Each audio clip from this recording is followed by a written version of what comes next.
They are defined by what they were like when they were set. However, things can change.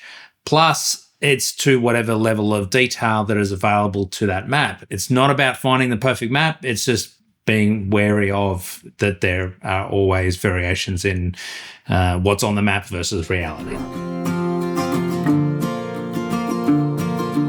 Firstly, let's look at map layers. So in Gaia maps, we've got a few options here. One of the great things about Gaia maps is it has multiple maps that you can reference. And that can vary based on location and also the type of map that we're looking at. So it'll come loaded with this Gaia topo map, which is what we're looking at.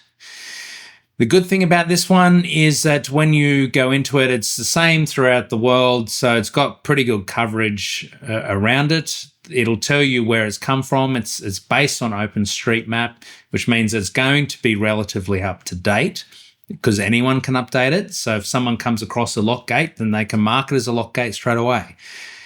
It also has a legend built into it, which is great. It tells us what we're going to expect on this particular map. Now, I'm going to get back to that in just a second.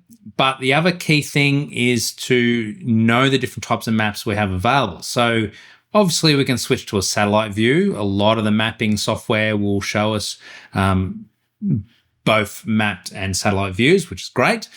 Again, that satellite view is fantastic for verifying information. They also have an overlander version, which is quite cool. I do like this one because you can see the variations in the road types, which we're going to look at again in detail in a second. However, it also has other map types which are really worth knowing with pros and cons. So another one that I'm going to add here is the New South Wales topo map. So that's relative to us being based in Australia and New South Wales. And each location is going to have different things. So when you add a map layer, you've got your different types of maps for different sorts of activities, but you've also got locations. So luckily in Australia, we do have a few options here as far as the maps that we have available to us. And then each location around the world is going to have its own variations too. Let's take a look at this New South Wales topo map first, and then we'll switch back to the other one. So when we're looking at these layers, each of them are going to have their varying pros and cons. So on this particular topo map, it's great. It doesn't have a huge level of detail. What does it actually say here? Zoom 6 to 16. So if we, again, just jump back to the standard map and have a look at it, zoom 0 to 18, which means we can get really close to it, whereas with the other one doesn't. So it just straight away tells us the level of detail is going to be different. The great thing about the topo map is it's quite easy to view it from a distance. So when you're looking at it, it's more like looking at a physical map. You can easily see where we're going to have some interesting changes. Now, if I flip back, then I don't get that level of detail zoomed out. I can't see, for instance, we could see that there was a gate down here and I can't see it there at all. This one I can just slightly see, but kind of need to zoom in to see it properly, right? So there's a gate there. And you can see the road type has changed, but it's just a little bit harder to read from a distance.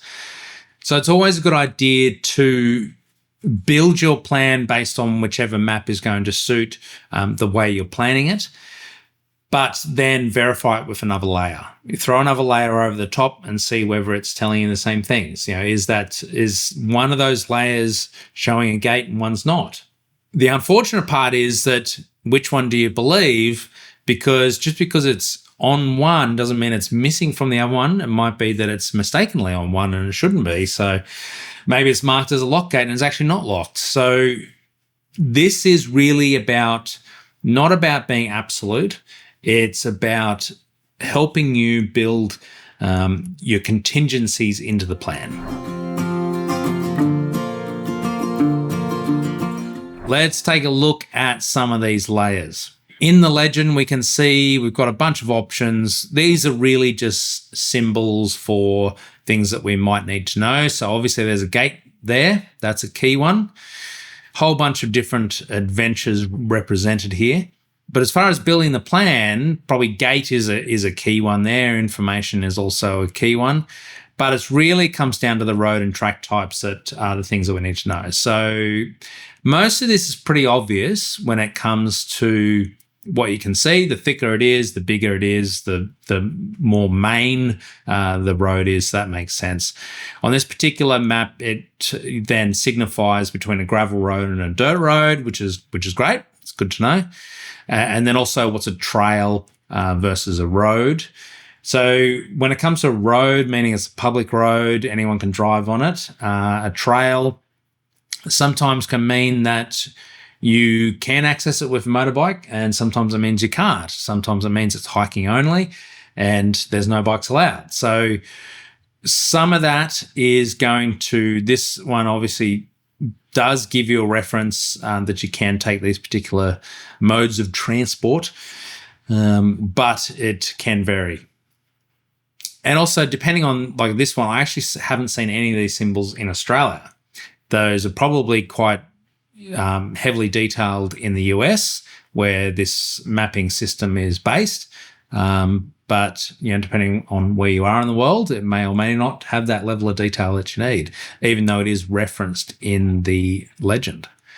So switching back to the default map, you can see it is just slightly different. If we jump to its legend, then it's just marked differently. So the colors change. Here we can see the difference between a minor road or a street, which we would presume is sealed, versus an unmaintained road, which we would then presume is unsealed. So, and having a look at that, you can see there. Now, I know for a fact that that is actually an unsealed road. It is unsealed all the way through all of that. That is all dirt.